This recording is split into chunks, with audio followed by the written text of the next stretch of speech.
ಸ್ನೇಹಿತರೆ, ಇವಾಗ ಸದ್ಯಕ್ಕೆ ನಾನು ಒಂದು ವಿಡಿಯೋನ ಪ್ಲೇ ಮಾಡಿ ನಾನು ನಿಮಗೆ ತೋರಿಸ್ತೀನಿ. ಆ ಒಂದು ವಿಡಿಯೋದಲ್ಲಿ ಕೆಲವರಿಗೆ ಉರಿಸ್ತಾ ಇದ್ದಾರೆ.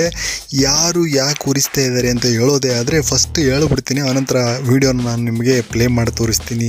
ಏನಪ್ಪ ಅಂದರೆ, ಡಿ ಬಾಸ್ ಅಭಿಮಾನಿಗಳು ಆ್ಯಕ್ಚುಲಿ ಈ ಒಂದು ಟೈಮಲ್ಲಿ ಯಾವ ಟೈಮ್ ಗುರು ಅಂತ ನೀವು ಕೇಳೋದೇ ಆದರೆ, ಗಣೇಶ ಹಬ್ಬದ ಈ ಒಂದು ಟೈಮಲ್ಲಿ ಡಿ ಬಾಸ್ ಅವರು ಇದ್ದಿದ್ರೆ ಅದು ನೆಕ್ಸ್ಟ್ ಲೆವೆಲಲ್ಲಿ ಆಚರಣೆ ಮಾಡ್ತಾಯಿದ್ರು. ಆದರೆ ಅವರ ಅಭಿಮಾನವನ್ನು ತೋರಿಸ್ಕೊಳ್ಳೋಕ್ಕೋಸ್ಕರ ನೀವೆಲ್ಲರೂ ಕೂಡ ನೋಡಿರ್ತೀರ. ಹಬ್ಬದ ಟೈಮಲ್ಲಿ ಗಣೇಶನ ಬಿಡುವಂಥ ಟೈಮಲ್ಲಿ ಅವರು ಅಭಿಮಾನಕ್ಕೋಸ್ಕರ ಏನೇನೋ ಮಾತಾಡ್ತಾರೆ, ಏನೇನೋ ಹೇಳ್ತಾರೆ, ಏನೇನೋ ಡೈಲಾಗ್ಗಳೆಲ್ಲ ಹೇಳ್ತಾರೆ.